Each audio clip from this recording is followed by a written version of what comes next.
આજે આપણી ગૌશાળાનું અનમોલ રત્ન એટલે કુંઠી જતી રહી અને એનું આપણે મોઢું મટાવવાનું નક્કી કર્યું.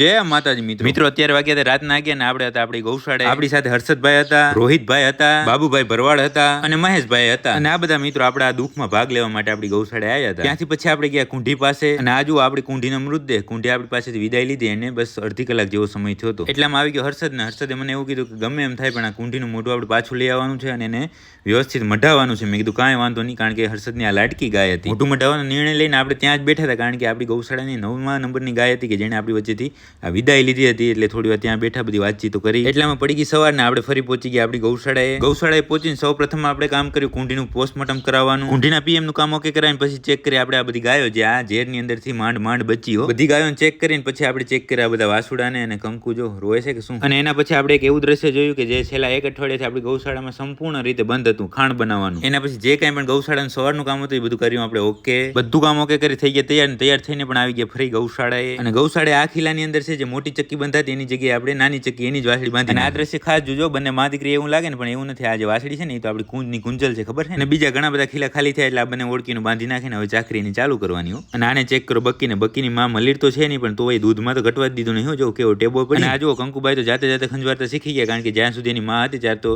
એ જીભથી એને ખંજવાર દીધી. તો ભલે મિત્રો વ્લોગ પૂરો લાઈક કોમેન્ટ શેર કરવાનું ભૂલતા નહીં.